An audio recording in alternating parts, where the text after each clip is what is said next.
Plusieurs personnes m'ont demandé de canaliser sur le thème de comment trouver ma reliance, comment avoir confiance en ma reliance, en mes guides, anges gardiens, esprits alliés, en l'invisible, avoir foi quelque part en moi, en mes perceptions, et avoir foi aussi en cette communication avec l'invisible et la façon dont les messages peuvent nous parvenir. Donc, ce que je vais faire, c'est que je vais directement laisser la place à nos guides et esprits alliés et voir ce qu'ils ont à nous dire sur ce sujet ô combien essentiel de plus en plus aujourd'hui.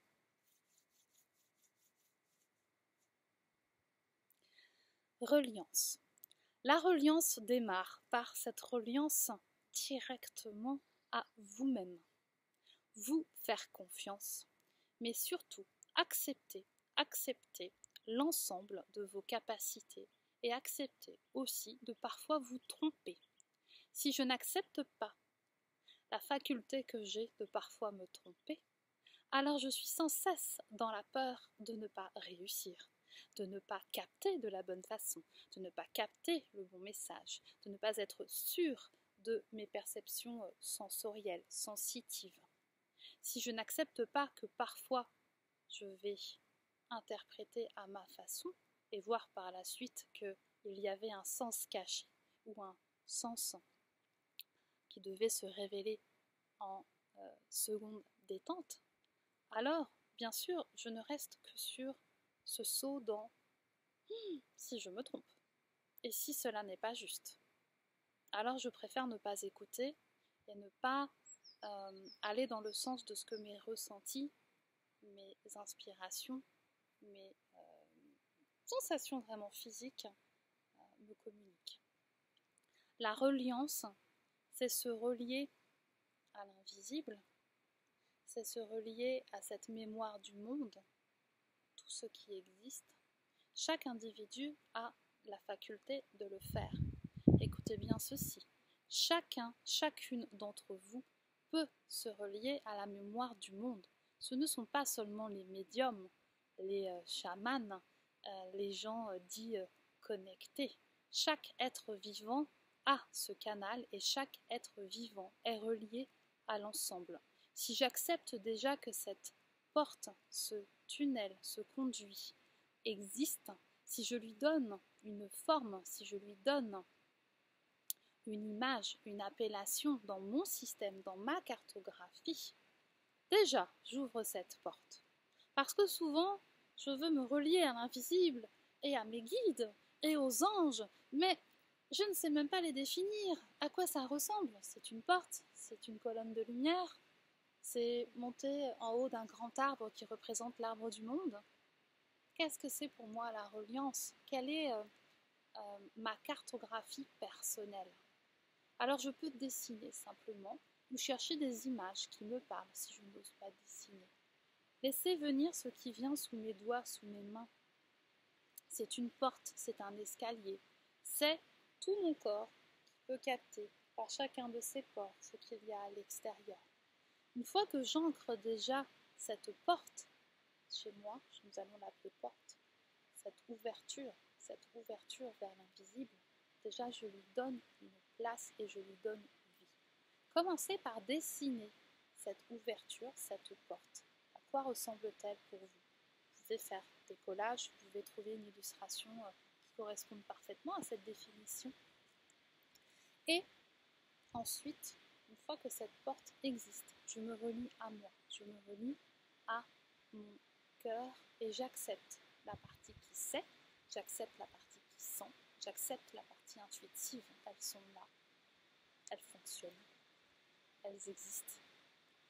Et j'accepte aussi la partie qui va tâtonner, explorer, tenter, se tromper, tomber, se relever, mais qui est courageuse, qui a de l'espoir, qui a de la foi, qui croit, qui ose et qui tente. Et je vais aussi reconnaître la partie qui a peur, qui parfois ne bouge pas, reste en retrait, en repli, des temps d'isolement, des temps de non-action, des temps de réflexion, des temps d'introspection, de non-action, car cette partie est la partie qui permet de relier le je fais, je vais me relier, à je reste sur le seuil, j'y vais pas, et cette peur de se tromper. Cette partie, elle permet de communiquer ce mouvement d'une partie à l'autre, mais vous avez besoin des trois. Je sais, la partie instinctive, la partie connectée, reliée à l'ensemble, la partie qui a peur de se tromper, et celle qui a besoin d'un vide, d'un temps de pause, de repos. Et une fois que j'harmonise ce système, je peux représenter ce système par des dessins, par trois objets, par trois pierres, plumes, statuettes, des objets sacrés. Je les mets en contact, ces trois-là. Et une fois que j'ai ces trois parties, et ma porte, mon ouverture sur l'invisible, je crée ce pont entre mon cœur et l'ensemble de ces parties. Et cette ouverture vers l'invisible. Et je dessine le chemin.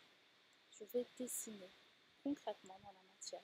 Ça peut être le sculpter, ça peut être utiliser du bois, des matériaux naturels, mais je vais représenter ce chemin. Je peux le faire aussi au sol, dans mon espace, partir de mon cœur avec ces trois parties. Dessiner le chemin et aller jusqu'à la porte. Et à cette porte, ouverture, je vais aller sentir avec mes mains, avec mon corps. Où est la sensation de reliance? Est-ce que c'est quelque chose qui vient plus sur la tête? Est-ce que c'est une vibration, un frisson, quelque chose qui descend le long de tout mon corps? Est-ce que c'est quelque chose que je perçois dans les mains parce que je dois utiliser mes mains?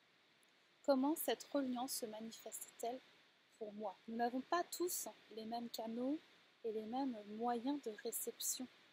Ça peut être un frisson pour quelqu'un, une image très claire pour quelqu'un d'autre, un mot qui descend, ce que nous appelons aussi fulgurance. Les moyens sont divers et on ne choisit pas son moyen de réception. Là est le dernier écueil. Moi, ma reliance, elle va être très claire. Je vais voir, je vais me lever et je vais savoir à coup sûr avec une vision très nette. Et même les petites légendes en dessous qui expliquent la vision. Je vais avoir un message, je vais entendre très clairement une voix venir et me dire « Hey, c'est ça le bon projet, pourquoi tu n'y vas pas? Pourquoi tu ne te lèves pas là pour aller accomplir ce que tu as à faire ?»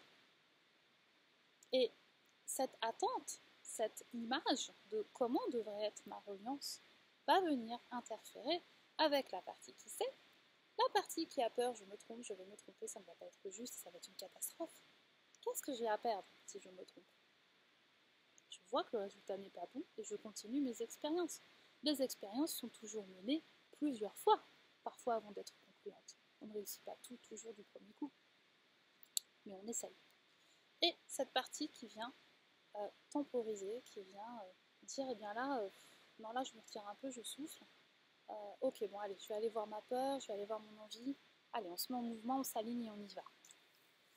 Si j'enlève cette attente de reliance sous une certaine forme, avec une clarté que rien ne peut remettre en cause, je laisse la place au vrai ressenti, à la vraie perception de se manifester dans sa propre réalité, avec son intensité, son contour, sa substance. Et sachez que votre reliance, elle est innée, elle est inscrite dans votre être quand vous venez au monde, avec la forme qui vous convient le mieux. Quelqu'un qui ne serait pas visuel ne recevrait pas justement plutôt des visions, des images très nettes. Ça peut passer par d'autres sens, j'ai entendu. J'ai des mots qui viennent soudainement dans ma tête et à un moment je sais.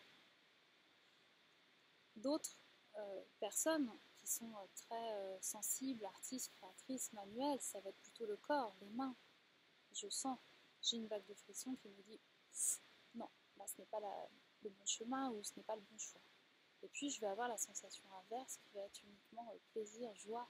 Et là je sais que c'est juste, c'est mon corps, parce que je suis habituée aussi à ce sens du toucher. Les rêves sont des messagers et les rêves n'ont pas moins de valeur que quelqu'un qui reçoit en direct. Un rêve peut donner un élément très important à un instant donné de vie. Les messages, l'écriture automatique, pour ceux qui essayent, mais attention, ne pas devenir dépendant, bien cadré, j'invite mes guides à faire un petit rituel qui n'ouvre que cette porte du lumineux, de ce qui aide, de ce qui soutient, les esprits alliés, si vous voulez. Et là, il n'y a pas d'erreur possible. Esprit allié, je convoque, je voudrais communiquer avec mes esprits alliés. Et ensuite, une fois que j'ai enlevé cette croyance, que j'ai mis en place mon système,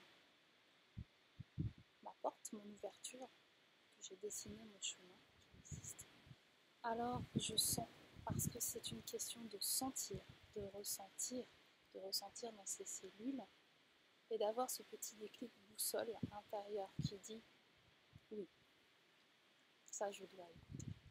Et il n'y a qu'en essayant que l'automatisme, la bonne lecture vont pouvoir s'installer durablement et de plus en plus les perceptions seront ajustées, fines à l'avance. C'est une question de pratique, c'est comme pour tout dans cet espace terrestre, il y a une question de pratique. Ça ne va pas arriver d'un seul coup, tout bien, tout parfait, tout limpide et lisible.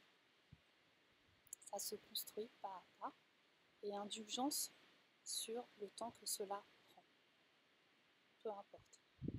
Cet instinct est là et il ne demande qu'à être révélé.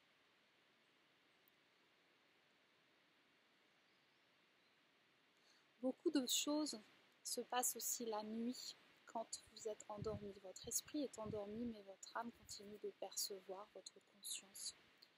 Posez-vous ces questions avant de dormir. Écrivez si vous avez une question, quelque chose que vous avez besoin de savoir, et que cela vienne alimenter vos rêves. Vous pourrez voir le lendemain, ou peut-être 48 heures après, d'un coup, il y a un déclic, une image, une sensation, voire un rêve, mais qui a été induit par ce qui se passe la nuit. Votre âme voyage, votre âme a accès à ces espaces dont elle se souvient, peut aller chercher l'information. Y pensez le soir et demandez à vos esprits alliés de vous accompagner la nuit et dans vos rêves. C'est une très très bonne porte d'entrée, surtout si on est dans le mental. Enfin, dernière petite astuce, lorsque vous bloquez sur quelque chose, sur une situation, sur un choix, et vous voulez sentir, savoir, demander à vos guides, recevoir, si vous avez une pratique méditative, artistique, sportive, cet instant où vous essayez de créer cet espace pour avoir l'inspiration, prenez quelque chose qui représente votre mental, ce mental qui contrôle, supervise, mais parfois bloque tout simplement ce flux. Prenez cet objet qui représente votre mental, ne réfléchissez pas, voyez ce qui vient, ça peut être très intéressant de voir justement ce que vous avez pris après coup. Et pour un instant donné, pendant ce temps de pratique quelle qu'elle soit, j'enlève cet objet, je le mets au fond de la pièce. J'écarte mon mental. Et vous allez être dans un mode beaucoup plus réceptif. Vous allez voir ce qui se passe, la différence. N'oubliez pas de le reprendre quand vous avez terminé votre pratique. Ça peut occasionner quelques petits soucis sinon. Mais ce mental, il va continuer de contrôler ce qui a besoin d'être contrôlé dans le corps pour votre sécurité. Il va juste être mis de côté dans ce canal, cette porte, ce chemin, j'ouvre cette ouverture et je ne laisse pas mon mental trop sécurisant venir jouer les cerbères, les gardes du corps et bloquer ce flux, ce passage. Essayez peut-être de dessiner, de faire quelque chose, de danser avec votre mental, puis de le faire sans votre mental. Testez, parlez à votre mental, c'est aussi une partie de vous. Il peut jouer juste le bon rôle, mais sans bloquer tous les accès. Voilà ce que nous souhaitions vous communiquer aujourd'hui sur cette reliance à vous-même et aux autres mondes subtils, à l'invisible, à nous, vos esprits alliés. C'est accessible, y croire, et ne pas avoir peur, ne se tromper, accepter que cela arrive et qu'il n'y a pas mort d'homme ou de femme, qu'il n'y a rien de grave, qu'il y a juste une expérience qui permet d'apprendre.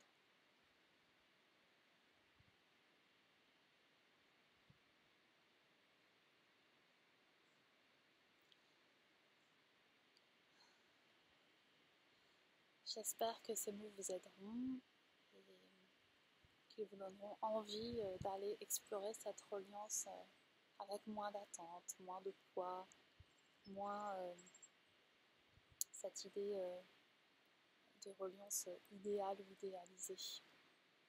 Elle est vraiment là dans chaque petite expérience du quotidien. Prenez soin de vous, belles âmes.